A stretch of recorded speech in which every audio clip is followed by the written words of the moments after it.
This is Dr. James with HelpMommy.com, and today we're going to talk on our part 4 of our 5-part series about 1-month-olds is the scary stuff. There are some scary things that show up or could happen at a month-old, so let's just talk about those. So number 1 is illness. Babies at 1 month old just don't have a great immune system. Their vaccines haven't been given. They are just a totally immunocompromised mess. And we start to feel a little more comfortable with them. That first month, a mom just doesn't feel good. I mean, she just delivered a baby, and of course we're scared. But at a month old, things start to become a little more routine. We're a little more, used to our baby. We're feeling better as parents. And so we'd really like to show off our baby.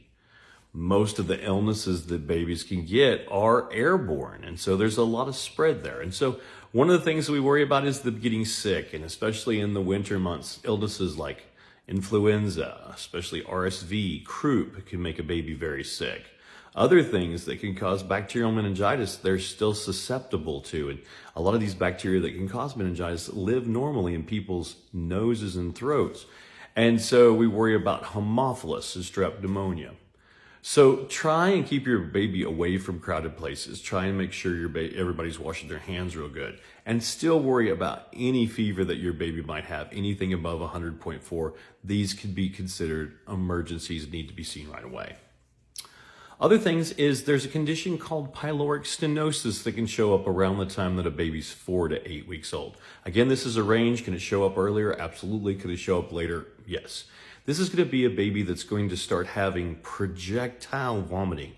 And this vomiting is going to be almost like they're vomiting for a record. Each time it's like it goes farther. And when we're talking about projectile, it means it's coming out with force. What pyloric stenosis is a muscle between their stomach and their small intestine that kind of acts as a valve to keep the contents of the stomach in a little bit longer, and then it's supposed to relax and allow the contents of the stomach, when the stomach contracts, to go from the stomach to the small intestine. But if it starts to hypertrophy and get thick, then when the stomach contracts, it can't go out. And so it goes out their mouth. And this is something that over time, it's getting worse. And so these babies start puking harder and harder and harder. A lot of times from the time that they start having these symptoms until they have to have surgery is sometimes within a couple days.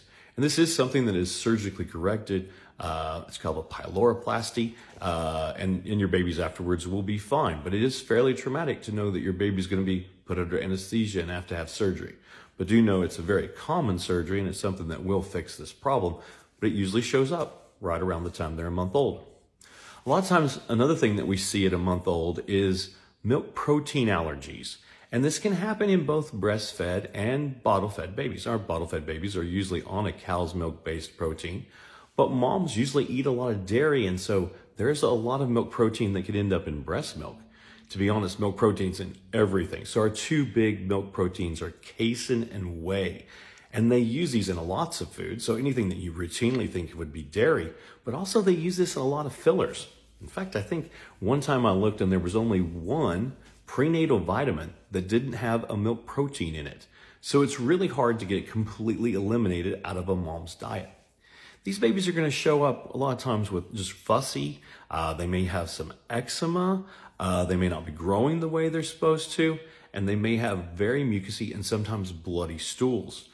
A lot of times the doctor will diagnose this by doing a test for blood in the stool called a Hemocolt to look for the presence of blood.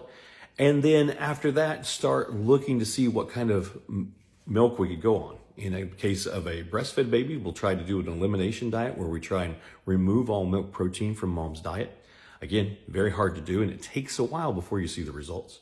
In other babies, you may go to a soy formula, although there's a lot of cross-reactivity between those allergies. And then they go to, a lot of the hydrolyzed formulas that are called hypoallergenic, things like Nutramigen or Alimentum.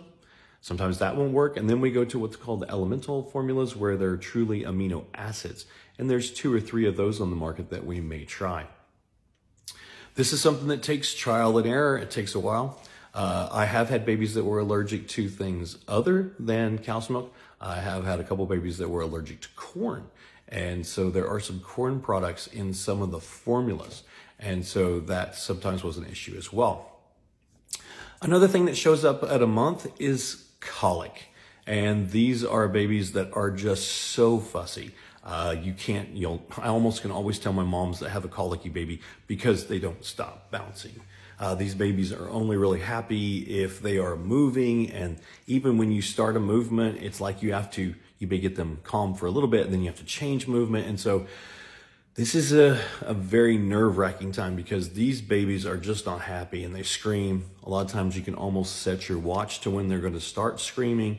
They will scream for hours at a time. I tell parents that sometimes these babies are just unhappy and you're not going to make them happy. Sometimes it's better for your peace and quiet, your nerves, just to put the baby down for a little bit. Walk away. Take some deep breaths. Don't feel guilty that your baby's screaming. They were screaming when you were holding them. There are different things we try. I will try things, of course, I try things like the moving. I try white noise. I try some little vibrating things that can go on the bed that can sometimes calm them down. We'll go for car rides. There's a product on the market that's a probiotic called Soothe, SOOTHE. It's put out by the Good Start Formula Company. It has some good effects. It's a probiotic and it's pretty easy to use.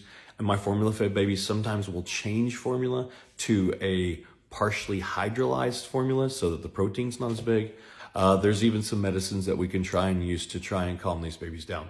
Usually shows up around the time they're a month old and can last anywhere from 2 weeks to 2 months. And I have had cases where it lasted even longer. This is very hard on a family because these babies are they're nerve-wracking how much they cry. The other thing that we see at a month old is reflux. If you have reflux, and to be honest, all babies have reflux, but you could have enough reflux by the time they're a month old that they've burnt their esophagus. This is going to, again, start to present itself as pain. A lot of times we'll see babies that as they go to eat, they'll push away crying because it hurts to swallow. Then they'll come back and eat because they're hungry and then push away. On the third or fourth time, they'll coat enough of their esophagus that it won't hurt.